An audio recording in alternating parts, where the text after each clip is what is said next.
రాష్ట్రంలో ఎన్నికల కోడ్ ఇప్పుడు వచ్చేసింది, కానీ తిరుపతి టీటీడీలో 6 నెలల క్రితమే కోడ్ వస్తున్న విషయం తెలిసిపోయింది వాళ్ళకి. ఎందుకంటే దోపిడీ దందాని 6 నెలల క్రితమే మొదలుపెట్టేశారనమాట. విషయంలోకి వస్తే టీటీడీ శ్రీవారి సన్నిధిలో చైర్మన్ ఈవోల కాంట్రాక్టుల దోపిడీ గురించి కొన్ని ఆశ్చర్యకరమైన విషయాలు తెలుసుకున్నాం ఇవాళ. టీటీడీలో అంతరాస్యమే, పారదర్శకత ఏమాత్రం ఉండదు, ట్రాన్స్పరెన్సీ నిల్. ముఖ్యంగా ఆర్థిక విషయాలకు సంబంధించి ఏమాత్రం పారదర్శకం ఉండదు.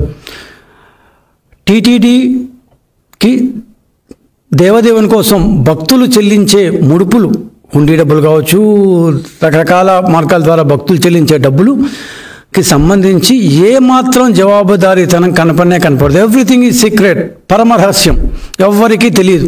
వెబ్సైట్లో పెట్టరు, కోడ్ ఆఫ్ కాండక్ట్ లాంటివి టీటీడీకి వర్తించవు. సమాచార హక్కు ఆర్టీఏ యాక్ట్ అసలు మాకు వర్తించదు, పో ఏం పీక్కుంటావో పీక్కో అన్న టైప్లో చెప్పారు. సమాచార హక్కు టీటీడీకి వర్తించదంట. వెబ్సైట్లో టీటీడీ వెబ్సైట్లో ఏ వివరాలు పెట్టరు. బోర్డు మీటింగ్లు పెడతారు, కానీ ఏమేమి చర్చించారో లోపల అనేది భక్తులకు తెలియజెప్పరు. లోపల ఏమి రహస్యాలు ఉంటాయో ఏమో అని తెలియజెప్పరు. ఇంజనీరింగ్ పనులు కొన్ని వేల కోట్లు ఖర్చు పెడతారు, కానీ ఇంజనీరింగ్ పనులకు సంబంధించిన అడ్మినిస్ట్రేటివ్ శాంక్షన్లు ఏ పనులకు ఇచ్చాము, ఏవి లేదు, ఎంతెంత ఉంది, దాని షెడ్యూల్స్ ఏంటి, ఇవేవి వెబ్సైట్లో ఉండవు. ఎవ్రీథింగ్ ఈజ్ ఎ సీక్రెట్, పరమరహస్యం అంతా. పాలన పారదర్శకంగా ఉండాలి అంటూ 2 దశాబ్దాల క్రితమే మనం ఆర్టీఏ యాక్ట్ తెచ్చుకున్నాం, కానీ దేవస్థానంలో మాత్రం, తిరుపతి దేవస్థానంలో మాత్రం ఆర్టీఏ యాక్ట్ చెల్లదు. ప్రభుత్వ జీవోలు తెలుగుదేశం పాలనలో మనం వెబ్సైట్లో పెట్టాం. ఈ వైసీపీ ప్రభుత్వం పెట్టకపోయినా 3-4 సంవత్సరాలు పెట్టకపోతే రీసెంట్గా హైకోర్టు 4 మొట్టికాయలు వేస్తే ఇప్పుడు పెడుతున్నారు. కానీ తిరుపతి దేవస్థానంలో మాత్రం పెట్టరు, సంబంధం లేదు. హైకోర్టు అయితే మాకు ఇంకోటి అయితే మేము పెట్టాం అంతే. కేంద్రంలోని ప్రతి డిపార్ట్మెంట్ కూడా వాళ్ళ డాష్బోర్డ్లో అన్నీ పెడుతుంది, కానీ టీటీడీలో మాత్రం పెట్టరు. ఇవంతా ఎందుకు చెప్తున్నామంటే ఈ పారదర్శకత ఏది తిరుపతి దేవస్థానంలో ఉండదు. ఇవి ఉండకపోవడం వల్ల ఏం జరుగుతుంది అంటే కేవలం 2 వ్యక్తులు మాత్రమే అన్ని నిర్ణయాలు తీసేసుకుంటారు. ఒకరు ఈవో ధర్మారెడ్డి అయితే, ఇంకొకరు కొత్తగా వచ్చిన చైర్మన్ కరుణాకర్ రెడ్డి గారు. ఈ 2 రెడ్డి గారులు మొత్తం దేవస్థానాన్ని ఏకఛత్రాధిపత్యంగా పరమరహస్యంతో నడిపేస్తుంటారు. వాళ్ళే డెసిషన్లు తీసుకునేస్తారు, కాంట్రాక్టులు ఇచ్చుకునేస్తారు, నిధుల విడుదల చేసేస్తుంటారు, ఎవ్రీథింగ్. కానీ ఎవరికి ఏం చెప్పరు. వాళ్ళిద్దరే కలిసి మొత్తం డెసిషన్లు చేసుకుంటారు, లాభం కూడా వాళ్ళే తీసుకుంటారు, దేవుడికి ఏం పోనీరు. కరుణాకర్ రెడ్డి గారు చైర్మన్గా సెప్టెంబర్ 23లో వచ్చారు అనుకుంటా. సో టీటీడీ ప్రతి నెల లేదా ప్రతి 2 నెలలకోసారి బోర్డు సమావేశాలు పెడుతుంది. కానీ చిత్రంగా కరుణాకర్ వచ్చిన సమయం నుంచి, సెప్టెంబర్ నుంచి బోర్డు సమావేశాల రిజల్యూషన్స్ని వెబ్సైట్లో పెట్టడం మానేశారు. ఆ రోజు దాకా, అంటే 2023 సెప్టెంబర్ దాకా ప్రతి బోర్డు రిజల్యూషన్ని వెబ్సైట్లో ఉన్నాయి, ఇప్పటికీ ఉన్నాయి. నిన్న సాయంత్రం ఉన్నాయి, ఇవాళ కూడా ఉన్నాయి, ఇప్పటికీ ఉన్నాయి. ఎవరైనా సరే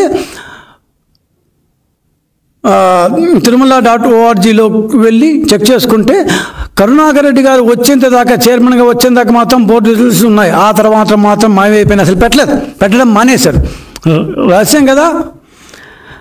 సమావేశాలు అయిన తర్వాత క్లుప్తంగా ఏదో ఇలా చేసాము అంటే చెప్తారా, కానీ అసలు బోర్డు సమావేశంలో ఏం చర్చించారో వెబ్సైట్లో పెట్టరు.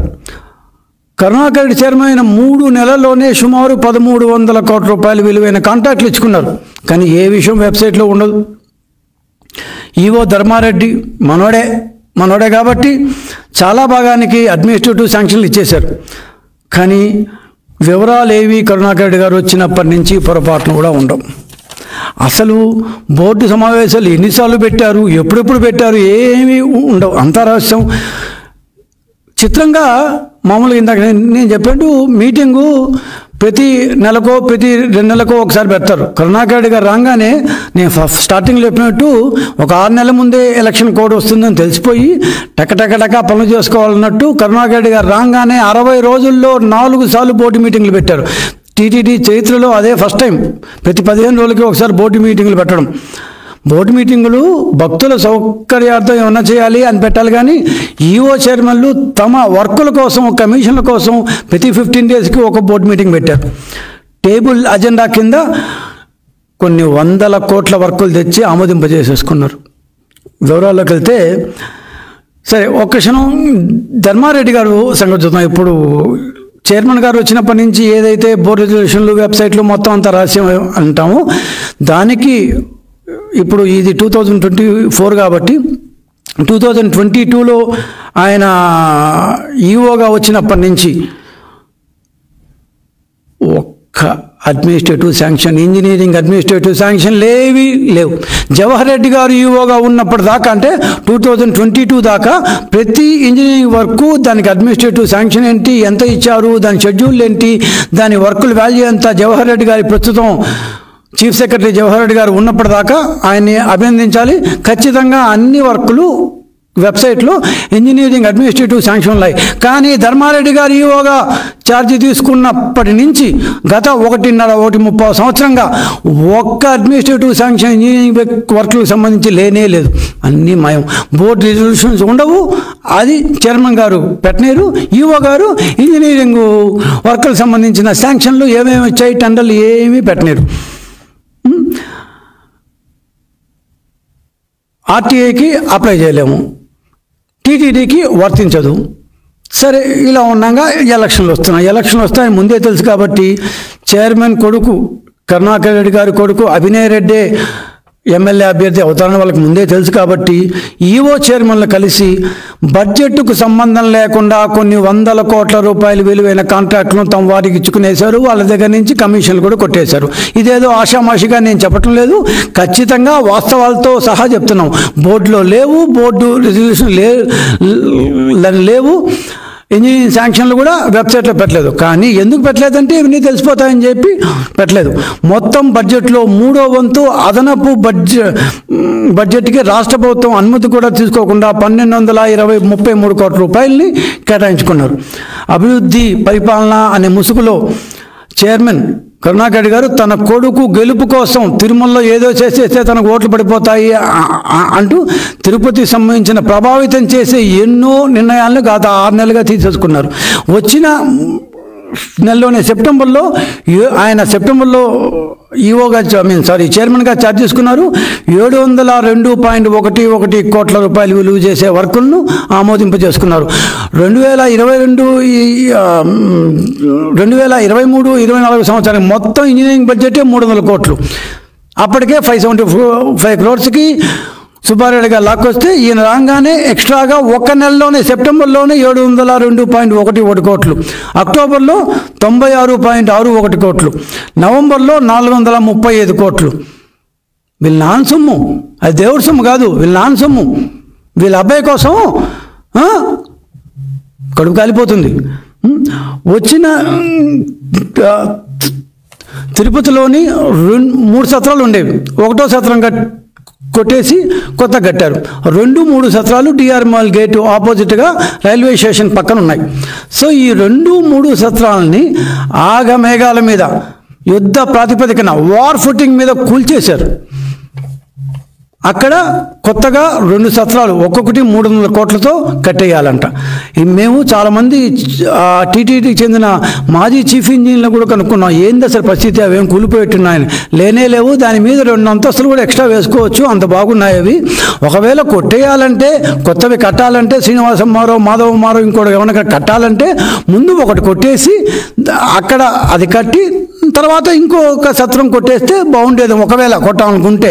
అయినా అదేది ఒక రోజు 1 నెలలోనే చేసే పనులు కాదు కదా, కనీసం 2-3 సంవత్సరాలు పడుతుంది. 2 సంవత్సరాలు అయితే గ్యారంటీకి పడుతుంది. కానీ కరుణాకర్ రెడ్డి గారు కనీసం డిజైన్లు కూడా లేకుండా బిల్డింగ్ డిజైన్స్ లేకుండా, షెడ్యూల్స్లో ఏమో డిపిఆర్ లేకుండా ఆమోదించేసుకున్నారు. పక్కన ధర్మారెడ్డి గారు ఉంటారు, కరుణాకర్ రెడ్డి గారు, ఈ ఇద్దరు రెడ్డి గారు కలిసి దాదాపు 600 కోట్ల రూపాయలు విలువైన 2 సత్రాలకు సంబంధించిన కాంట్రాక్టులను ఆగా మేఘాల మీద వర్క్ ఆర్డర్లు ఇష్యూ చేస్తారు. ఏమంటే ఎలక్షన్ కోడ్ వచ్చేస్తుంది, వర్క్ ఆర్డర్లు ఇచ్చేస్తే 10% కమిషన్ మనం కొట్టేయవచ్చు. ఇక్కడ అంతా 10% కమిషన్ లెక్క. కాంట్రాక్టులు దోపిడీ, అదే నేను చెప్పిన దాకా శ్రీవారి సన్నిధిలో చైర్మన్ ఈఓలో కాంట్రాక్టులు దోపిడీ. వీళ్ళు ఎంత అందంగా డబ్బు సంపాదిస్తారంటే కాంట్రాక్ట్లు ఇవ్వడం మన చేతిలో ఉంది, నిధుల విడుదల ధర్మారెడ్డి చేతిలో ఉంది, బోర్డు చైర్మన్గా నేనున్నాను, వెబ్సైట్లో ఏం పెట్టము, బయటికి ఏం చెప్పము, మనకి ఇష్టం వచ్చిన కాంట్రాక్ట్స్ ఇస్తాము, ఉన్న బిల్డింగ్లు కొట్టేస్తాము, కొత్త బిల్డింగ్లు కడతామని చెప్పి వర్క్ ఆర్డర్లు ఇచ్చేస్తాము, వాళ్ళ దగ్గర నుంచి 10% నొక్కేస్తాము. చాలా సింపుల్. డబ్బు సంపాదించడం ఇంత ఈజీ. దేవస్థానంలో ఈవో చైర్మన్గా రెండోసారి ఎందుకు వచ్చారంటే తన కొడుకు ఎలక్షన్ల ముందు ఖచ్చితంగా డబ్బు సంపాదించడం కోసం వచ్చాడు. సంపాదించుకున్నారు కూడా. కానీ ఒకటేంటంటే ఇవన్నీ ముఖ్యమంత్రి జగన్మోహన్ రెడ్డి గారికి తెలియకుండా జరిగాయా? లేనే లేదు. ధర్మారెడ్డి గారు ఉండగా ముఖ్యమంత్రికి తెలియకుండా ఎట జరుగుతాయి? కరుణాకర్ రెడ్డి గారు ఉండగా ఇంకెట జరుగుతాయి? అన్నీ ముఖ్యమంత్రి గారికి తెలిసే ఆయనకు బాగా in every pie he's been spend with knowledge to the chief minister only. So tender schedules, building designs కూడా లేకుండానే వర్క్ ఆర్డర్లు ఇచ్చారు. ఒక్క నెల లోపల 2 పెద్ద సత్రాలు, బహుశా అందరూ తిరుపతికి వెళ్ళే ఉంటారు, అంతంత పెద్ద సత్రాలు, దాంట్లోని కలప, దాన్ని వుడ్ మాత్రమే కొన్ని కోట్లు చేస్తుందని చెప్తున్నారు ఇప్పుడు అక్కడ. సో ఈ 2 సత్రాలని ఒక నెల లోపల నేలమట్టం చేశారు, కూల్చేశారు. వేసవికాలం వచ్చింది, భక్తుల రద్దీ విపరీతంగా అక్కడ పెరిగిపోయింది. మరి దాంట్లో ఇంతకుముందు ఉండే పేద భక్తులు, చాలా పేద భక్తులే వస్తారు అక్కడికి. వాళ్ళు ఏం చేస్తున్నారు పాపం? సత్రాలు నేలమట్టం చేశారు, ఏమీ లేవు అక్కడ. సో ఇప్పుడు అలిపిరి దగ్గర చెట్ల కింద అక్కడ ఇక్కడ సేద్దిరుతున్నారు. ఇది సామాన్యులకు కరుణాకర్ రెడ్డి గారు వేసే భక్తుల పెద్దపీట. సామాన్యులకి అట్లే వేస్తారు, ఈయనకు మాత్రం సోఫాలకు వచ్చేప్పటికి బ్రహ్మాండంగా కొడుకు కోసం దాదాపు 950 కోట్ల రూపాయలు తిరుపతిలోనే, కేవలం తిరుపతి పట్టణంలోనే 950 కోట్ల రూపాయలు విలువైన వర్కుల్ని చేసుకున్నారు. ఇప్పుడు నేను చెప్పిన ఫస్ట్ అండ్ సెకండ్ చౌల్ట్రీ కాకుండా ఇందాక నేను చెప్పినట్టు ఒక చౌల్ట్రీ కట్టి ఇంకో చౌల్ట్రీ చేయొచ్చు కదా. ఒక చౌల్ట్రీ కొట్టేసి దాంట్లో కట్టి కాదు అట్లా చేస్తే నీకు డబ్బులు తక్కువ వస్తాయి కదా. అందుకని 2 చౌల్ట్రీలో ఒక సత్రంలో 300 కోట్లు, ఇంకో సత్రంలో 300 కోట్లు అయితే 600 కోట్లు వస్తాయి. ఒక్కోటి కడితే 300 కోట్లు. తర్వాత ఎవరు వస్తారో మనకేం తెలుసు? మనం కోడి ఉండగానే మనం చక్క పెట్టేసుకోవాలి మొత్తం. స్విమ్స్లో కార్డియాలజీ వార్డు కొత్తగా కట్టేస్తాం, దానికి జనరల్ రిపేర్స్ అని ఇంకొక 300 కోట్లు. తిరుపతి పట్టణంలో ఉండే ఒకే ఒక లంగ్ స్పేస్ ఎస్వీఎస్ స్కూల్కి పాపం పొద్దున్న లేస్తే పిల్లకాయలు అక్కడ ఆడుకునే వాళ్ళం, మేమంతా కూడా అక్కడ ఆడుకునే వాళ్ళమే. పక్కన ఉండే మ్యూజిక్ కాలేజ్ హాస్టల్ కడతాను సంతర్పణం. ఇట్లా మొత్తం మీద ఒక్కొక్క వర్క్ చూసుకొని ముందుగానే ఐడెంటిఫై చేసుకొని తర్వాత ఈఓ గారి సహకారంతో ఈయన చైర్మన్ అయ్యి 950 కోట్ల రూపాయలు విలువైన వర్కుల్ని కేవలం 2-3 నెలల్లో ఇచ్చేసి దానికి వర్క్ ఆర్డర్లు ఇచ్చేసి వాళ్ళ దగ్గర నుంచి 10% కమిషన్ కూడా కొట్టేసిన మహాఘనతైన ఎమ్మెల్యే కరుణాకర్ రెడ్డి గారు. ధర్మారెడ్డి గారు ఆయన ఈఓగా, రెగ్యులేటరీ అథారిటీగా ఇవన్నిటినీ ఆపాల్సిన వ్యక్తి. కానీ ఆయనకంటే ముందు ఈయనే దానికి సౌలభ్యం చేశారు. వీళ్ళిద్దరూ కలిసిపోయి, రెడ్డి గారు ఇద్దరు కలిసిపోయి, కరుణాకర్ రెడ్డి గారు, ధర్మారెడ్డి గారు ఇద్దరు కలిసిపోయి ఖచ్చితంగా దీంట్లో మేము అబద్ధాలు చెప్పేదేం లేదు, కొత్తగా వాళ్ళ మీద మేము అభియోగాలు మోపేదేమీ లేదు. వెబ్సైట్లో వాళ్ళు పెట్టరు కాబట్టి అందరూ చూడలేకపోవచ్చు. కానీ 1233 కోట్ల రూపాయల విలువైన వర్కులు ఇచ్చారు. దానిలో 950 కోట్ల రూపాయల వర్కులు కేవలం తిరుపతి పట్టణంలోనే. అంటే ఇదేమి ఓటర్లను ప్రభావితం చేస్తుందని ఈసీ భావించదా? ఈసీ కళ్ళు మూసుకోందా? ఈసీ చూడదా ఇవంతా? ఇవి దేవుడి డబ్బులా లేక కొత్త చైర్మన్ వచ్చా అని చెప్పి లడ్డూలు పంపకం మరి కాంట్రాక్టులు పంచాడా ధర్మారెడ్డి గారు? ఇవేవి కనీసం 2-3 సంవత్సరాలకు పూర్తయ్యే వర్కులు కావు. అప్పటికి రాజెవరో మంత్రులు ఖచ్చితంగా వాళ్ళ పార్టీ అధికారులోంచి వెళ్ళిపోబోతుంది. 6 నెలల లోపల ఇంత డబ్బులు సంపాదించిన ఘనత ఒక మీద మేము స్టడీగా కూడా పెట్టచ్చాము. కరుణాకర్ రెడ్డి గారు ఎలా డబ్బు సంపాదించాలి అని ఎంత బాగా చెప్పారు జనాలకి. వీళ్ళు చేయింది ఒకటే, బహుశా దాని గురించి చేస్తారో తెలియదు, హుండీలో చేయబెట్టట్లేదు. దేవుడి హుండీలో చేయబెట్టలేదు, దాని గురించి చేస్తారేమో తెలియదు. ఇప్పుడు వీళ్ళు తీసుకున్న క్రమం చూస్తుంటే హుండీలో చేయబెట్టేసి, భక్తులు డబ్బులు వేస్తున్న హుండీలో చేయబెట్టేసి చేతికి ఎంత వస్తే అంత జవురుకుంటున్నారు, అంత జవిరేసుకుంటున్నారు. 950 కోట్ల రూపాయలు 2.5 monthsలో కాంట్రాక్ట్లు ఇచ్చేసాయంటే అది ఇప్పుడు కట్టకపోతే వచ్చిన నష్టము లేదు. అది బ్రహ్మాండంగా ఉన్నాయి అక్కడంతా. అవేమి ఇప్పుడు అలా పూర్తయ్యేవి కావు. అర్జెంటుగా దేవస్థానంలోని డబ్బులంతా తీసేసి బడ్జెట్కి 300 కోట్ల బడ్జెట్ని ఏకాఏకిన 1700 కోట్లకు పెంచేశారు. కనీసం రాష్ట్ర ప్రభుత్వం అనుమతి అన్న తీసుకున్నారా? రాష్ట్ర ముఖ్యమంత్రి మనోడే కదా, కొత్తగా అనుమతి ఏంది అనుకున్నారేమో. ఇలాంటి వారిని దీన్ని అడ్డుకోవాల్సిన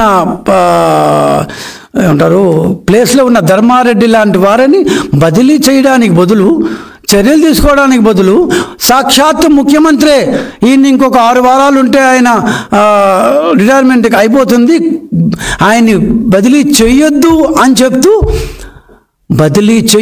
చెప్తూ సాక్షాత్తు ముఖ్యమంత్రి గారే కేంద్ర మంత్రి రాజ్నాథ్ సింగ్ లెటర్ రాస్తారు. మార్చి 12వ తేదీ కోడ్ ఇంకొక 4 రోజుల్లో వస్తుందా అనంగా మార్చి 12వ తేదీ ముఖ్యమంత్రి గారు రాజ్నాథ్ సింగ్కి ఒక ఐఏఎస్ ఆఫీసర్ కోసం, ఇది 3వసారి, ఫస్ట్ టైం కాదు.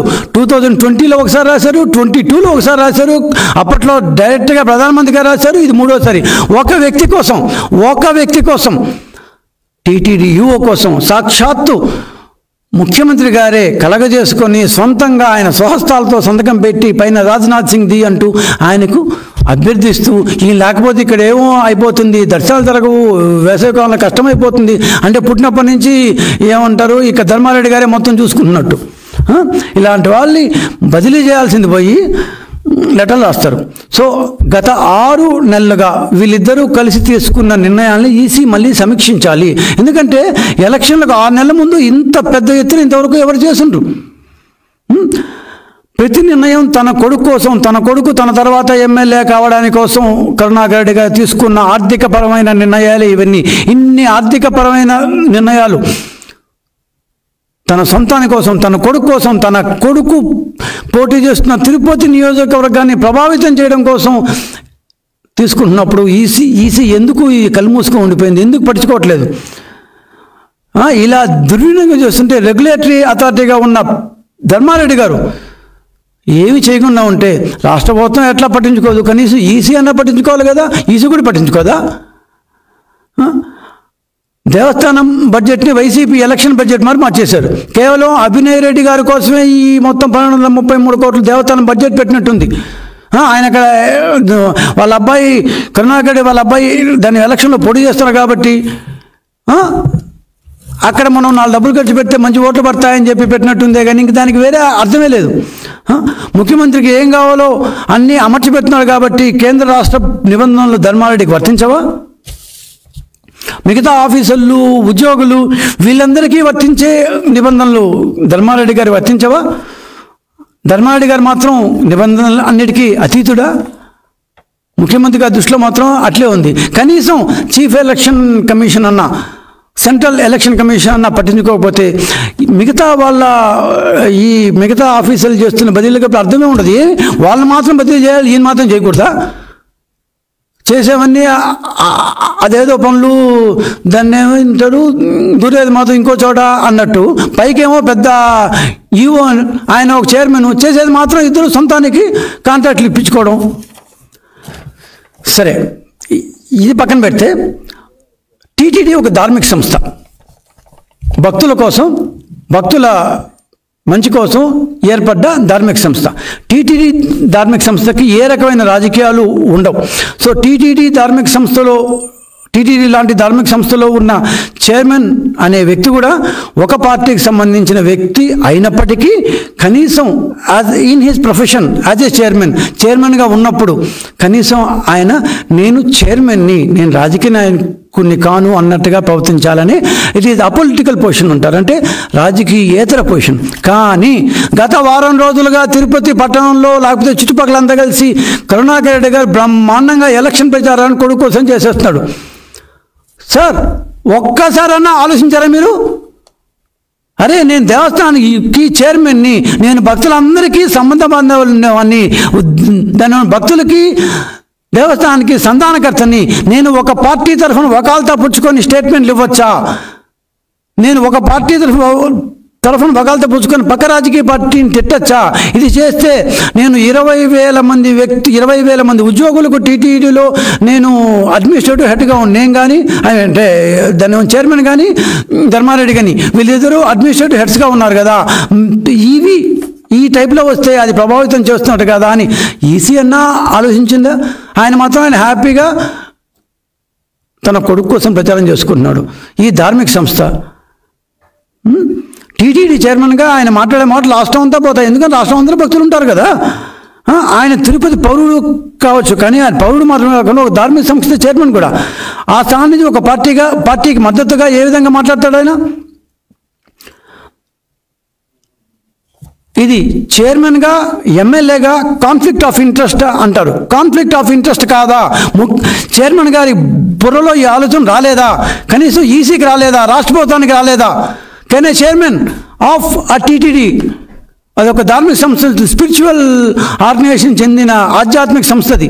దానికి సంబంధించిన వాళ్ళు ఒక పార్టీ తరఫున వకాలతా పుచ్చుకొని వేరే పార్టీకి అగెనిస్ట్గా మాట్లాడచ్చా?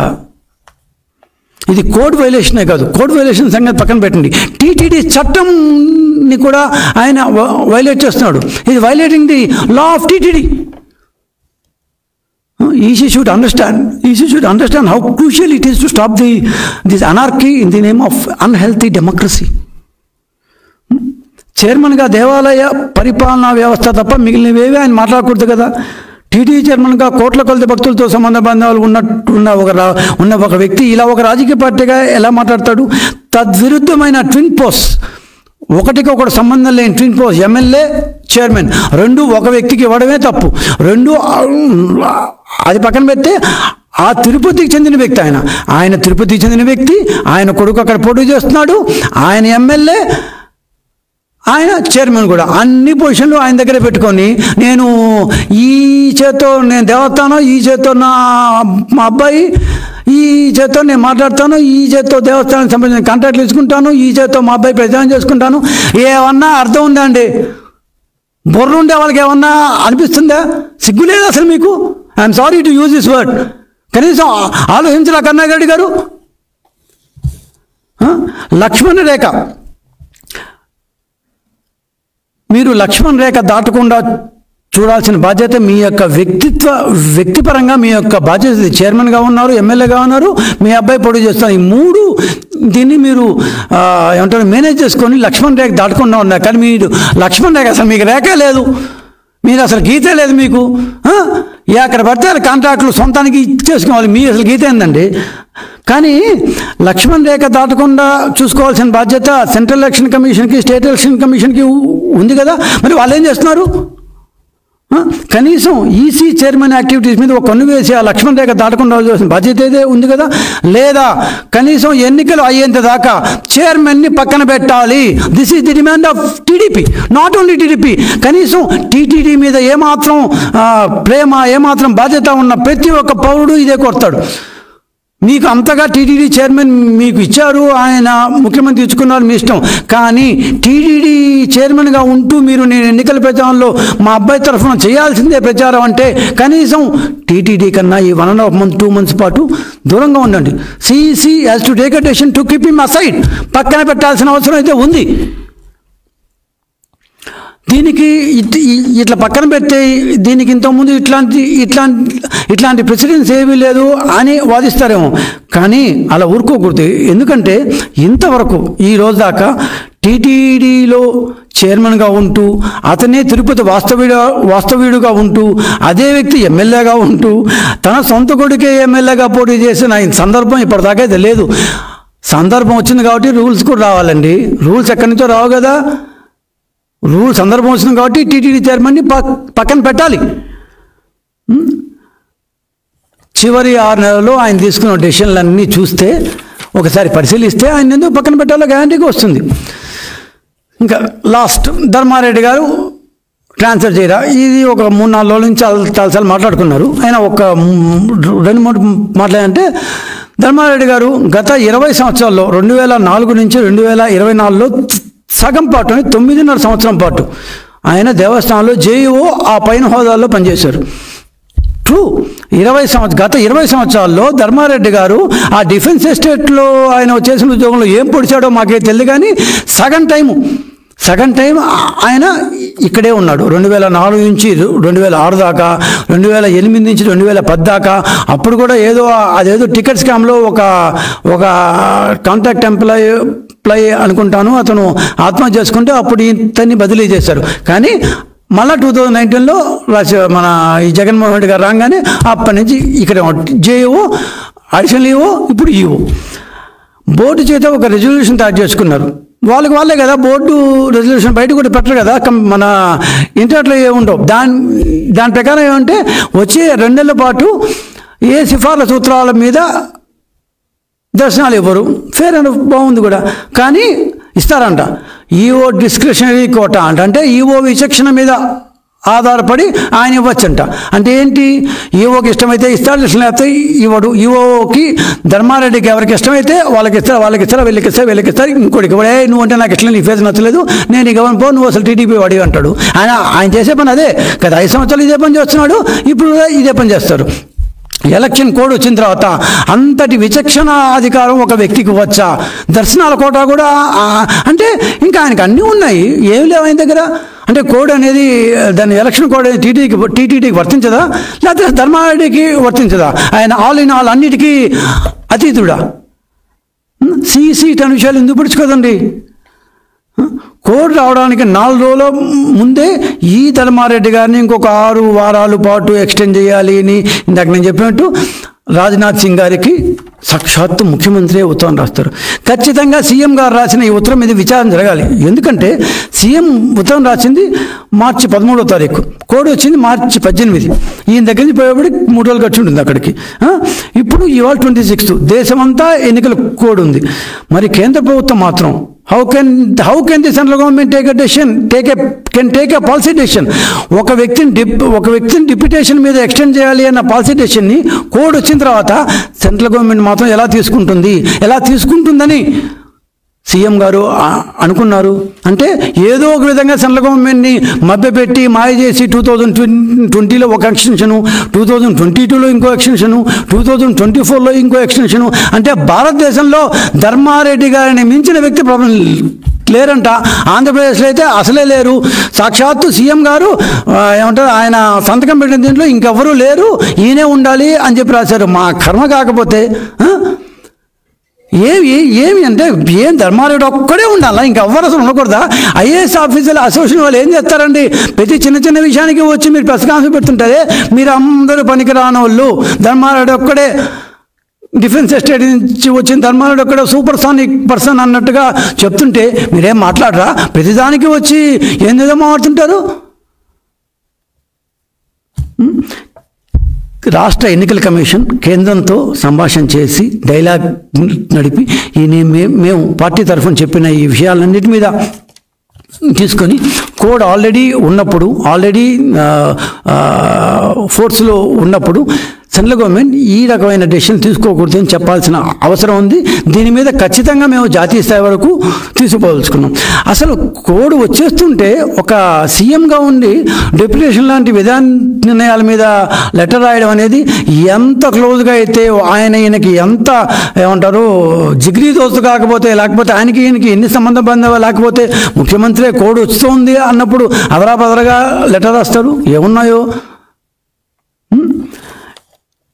ఇలాంటి ఈవోని బదిలీ చేయకుండా పైపెచ్చు 2 పొడిగింపుల తర్వాత పదవి కాలం మే 14కి అయిపోతున్న జూన్ 30 దాకా పొడిగించమని సీఎం అడగడం అన్యాయం కాదు, అనైతికం కూడా. అదేవిధంగా తెలుగుదేశం పార్టీ డిమాండ్ చేస్తోంది, వెంటనే ధర్మారెడ్డి గారిని బదిలీ చేయాలి.